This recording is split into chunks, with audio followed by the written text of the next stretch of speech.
Michael sat at his desk, staring out the window as twilight painted the sky in hues of orange and purple. His fingers hovered over the keyboard, hesitating before typing a message to Samantha, his girlfriend of 2 years. He wanted to surprise her with something heartfelt, a reminder of how much she meant to him, but as he began composing the email, his phone buzzed on the table beside him. It was Jacob, his best friend since high school. "Hey man," the text read, "Samantha and I are hanging out tonight. Thought you should know." The words hit Michael like a punch to the gut. Hanging out with Jacob? The thought sent a wave of unease through him. Samantha had been acting distant lately, short replies to texts, canceled plans, and vague excuses. But this revelation made his heart race faster than ever. He reread the message several times, trying to make sense of it. Was this just a casual hangout between friends? Or was there something deeper going on? Doubt gnawed at him, but he forced himself to stay calm. After all, Samantha wouldn't do that to him, would she? Still, Michael couldn't shake the feeling that something wasn't right. He decided to visit Samantha's apartment later that night under the guise of delivering her favorite dessert, a chocolate cake he'd baked earlier that day. When Michael arrived at Samantha's apartment building, his hands were trembling slightly as he pressed the buzzer. To his surprise, both Samantha and Jacob answered the door. They stood there together, frozen in place, clearly startled by his unexpected arrival. "Michael?" Samantha said, her voice laced with panic. "What are you doing here?"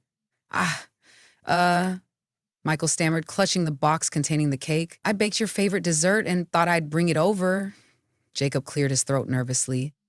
"Oh, hey, man. Didn't expect to see you tonight." Samantha ushered them inside, glancing anxiously between Michael and Jacob. As they entered the living room, Michael noticed their proximity, how close they stood to each other, how comfortable they seemed. It didn't feel like the kind of comfort shared by mere friends. "What's going on?" Michael asked, his voice steady despite the turmoil brewing inside him. Samantha sighed heavily, running a hand through her hair. "Look, Michael, we need to talk." They sat down on the couch. Jacob perched awkwardly on the armchair across from them. Samantha took a deep breath, then blurted out the truth. "Jacob and I have been seeing each other for a while now." The room went silent, except for the sound of Michael's ragged breathing. His mind reeled as he processed her confession. Seeing Jacob, the same person who had been his confidant, his partner in crime, his brother in all but blood, betray him like this felt surreal. And Samantha, the woman he loved, sitting so casually beside him, acting as if betraying his trust was no big deal. It was almost too much to bear. But why? Michael finally managed to choke out. "Why didn't you tell me?" Samantha shrugged, avoiding eye contact. "Because I knew you wouldn't understand. You're always so serious, so focused on work. We needed someone who could keep up with us." "And Jacob?" Michael turned to his former best friend, anger bubbling beneath the surface. "You knew how I felt about her. How could you do this to me?" Jacob shifted uncomfortably in his seat. "Man, it wasn't supposed to happen like this. Things just got complicated." Complicated? That word rang hollow in Michael's ears. Complicated didn't cover the betrayal, the lies, the shattered trust. Without another word, Michael stood up, grabbed the cake box, and stormed out of the apartment. Tears blurred his vision as he walked home, the weight of what had happened pressing down on him like a physical force. In the days that followed, Michael immersed himself in work, hoping to distract himself from the pain, but no matter how hard he tried, thoughts of Samantha and Jacob kept creeping back into his mind. Why had they done it? Did they think he wouldn't find out? And worse of all, was there someone else out there who might be even worse? One evening, while grabbing drinks with Ethan, a colleague he'd grown close to over the past few months, Michael found himself spilling everything. He told Ethan about Samantha, about Jacob, about how they had both betrayed him in ways he never thought possible. Ethan listened intently, nodding occasionally. When Michael finished, Ethan raised an eyebrow. "You know," he said slowly, "there's more to this story than meets the eye. Rumor has it that Jacob isn't exactly faithful either."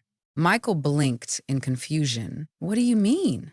"Well," Ethan continued, leaning closer, "word around town is that Jacob's been seeing someone else behind Samantha's back, someone very close to her." Michael's stomach dropped. "Who?" Ethan hesitated, clearly unsure whether to say it. Finally, he whispered, "Her mom." For a moment, Michael simply stared at Ethan, unable to process what he just heard. Jacob and Samantha's mom? It sounded absurd, impossible. Yet the more he thought about it, the more pieces began to fall into place. Jacob's secretive behavior, Samantha's dismissive attitude, it all made sense now. Are you sure? Michael asked, his voice barely above a whisper. Ethan shrugged. Can't say for certain, but it's worth looking into. Determined to uncover the truth, Michael resolved to confront Samantha once again. The next day, Michael calls Samantha asking to meet her at a nearby cafe. She agreed reluctantly, sensing that something was off. When they sat down across from each other, Michael wasted no time diving into the conversation. Samantha, he began, his tone firm but controlled. Is it true about Jacob and your mom? Samantha froze, her eyes widening in shock. For a brief moment, guilt flickered across her face, but it quickly gave way to defiance. What are you talking about? She snapped. That's ridiculous. It's not, Michael countered. Ethan told me about the rumors. Is it true? Samantha clenched her jaw, refusing to meet his gaze. Finally, after what felt like an eternity, she broke down, tears streaming down her cheeks. Yes, okay, it's true. Jacob's been seeing my mom behind my back. He promised me he'd stop, but every time I catch him, he makes some excuse. I don't know what to do anymore. Michael sat back in his chair, stunned by the admission. So Jacob wasn't just cheating on him. He was also cheating on Samantha. The irony wasn't lost on Michael, but it offered little comfort. Instead, it left him feeling empty, as if the entire situation was beyond repair. I'm sorry, Samantha murmured, though her apology felt hollow. I never meant for any of this to happen. But Michael knew better. None of this was an accident.